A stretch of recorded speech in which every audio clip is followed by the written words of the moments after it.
আব্বুকে এয়ারপোর্টে দিয়ে আসার পরে আমি আর উত্তরখানে মানে আমার বাবার বাড়িতে যাইনি। তো আজকে ভাবলাম যে দু একদিন পরে ঈদ, তো আব্বুর সাথে একটু দেখা করে আসি। কিছু হালকা পাতলা বাজার টাজার করে নিয়ে যাচ্ছি আব্বুর জন্য। তো চলে যাচ্ছি, এই তো দেখেন আমি এয়ারপোর্টের রাস্তা পাড়ি দিচ্ছি। তো এইভাবে চলে যাচ্ছি আমার বাবার বাড়ি। তো যাই হোক, বাবার বাড়ি গিয়ে আমার ছোট ভাই, আমার ভাই বউ সবাই আছে। ভাবলাম ওদেরকে নিয়ে একটু আনন্দ করব, ওদেরকে নিয়েও একটু কোথাও ঘুরতে যাব।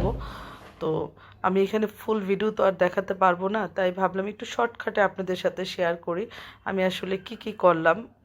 তো চলে যাচ্ছি, খুব ভালোই লাগছে, অনেক দিন পরে যাচ্ছি তো খুব খুবই মজা লাগছিল আমার কাছে, যে মনে হচ্ছে যে অনেক দিন পরে আব্বুর চেহারাটা দেখবো, শান্তি লাগবে। যদিও আমার আব্বু অনেক রাগী মানুষ, বাট আমি আব্বুকে অনেক ভয়ও পাই, প্রচণ্ড ভয় পাই। আব্বুর সামনে গেলে আমার হাত পা অনেক কাঁপে। যাই হোক, বাসায় গিয়ে খাওয়া দাওয়া করে ভাবলাম যে আমার ছোট ভাই বললো, আপু চলো তোমাদেরকে আমি আরেকটু ঘুরায় নিয়ে আসি। আমাদের বাসা থেকে আবার ভিতর দিয়ে একটু 300 ফিট কাছে আছে। তো ও বলল আমি আজকে ড্রাইভ করে নিয়ে যাব তোমাকে। তো পিছনে ওর বউ, আমার ছোট ভাইয়ের বউ আর আমি বসেছিলাম, আর পাশে আমার ড্রাইভার রিপন বসা ছিল। তো আমার ছোট ভাইয়ের নাম অভয়, ও বলতেছে আমি গাড়ি চালিয়ে নিয়ে যাব। বললাম ঠিক আছে চলো তাহলে। তো ও খুব চালাচ্ছিল, বাট আমার খুব ভয় লাগছিল।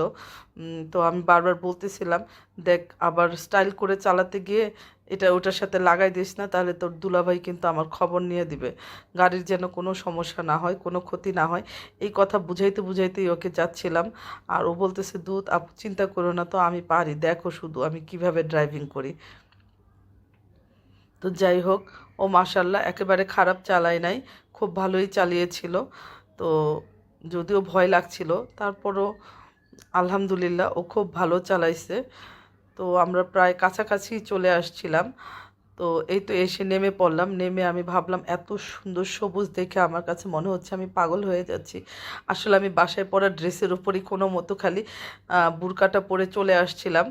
তো যাই হোক, যেহেতু বাবার বাড়ি আসছি, এত ফ্যাশনের কোনো দরকার ছিল না আমার। ভাবলাম বাবার বাড়ি যাচ্ছি, কোনো মতো বুরকাটা পরেই, বাসার ড্রেসের উপরে বুরকাটা পরেই দৌড়াই। তো এসে যখন আমার এইরকম কোনো প্ল্যান ছিল না যে আমি এখানে আসব, এসে এই বট গাছটা দেখার পরে আমার এত ভালো লাগছিল, খুবই পছন্দ হয়েছিল, এবং এখানে আমি কিছু পিকচারও তুলেছিলাম।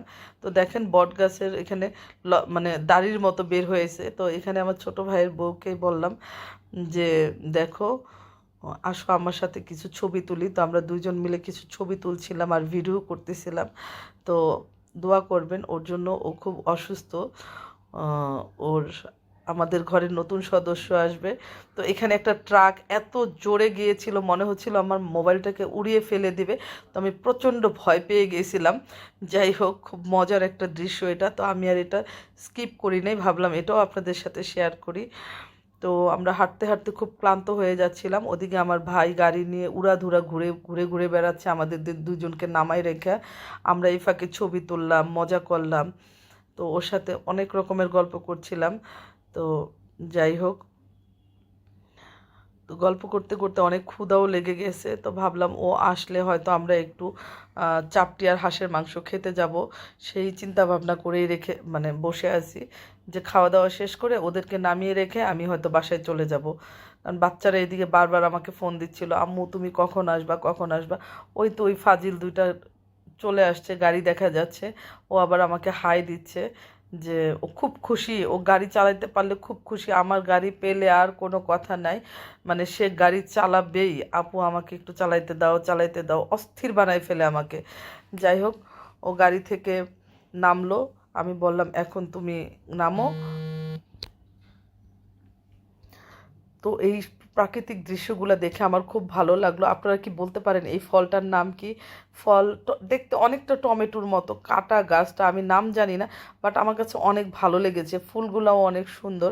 ছোটোবেলায় নাম জানতাম, কিন্তু এখন ভুলে গেছি জানেন। ছোটোবেলায় তো গ্রামে মাঝে মধ্যে যেতাম, খুব সব কিছুরই নাম কম বেশি জানতাম।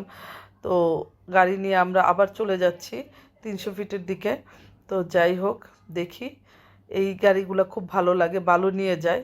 তো যাওয়ার পরে আমরা হাঁসের মাংস আর চাপটির অর্ডার দিয়েছি। এই তো আমাদের ব্লগ।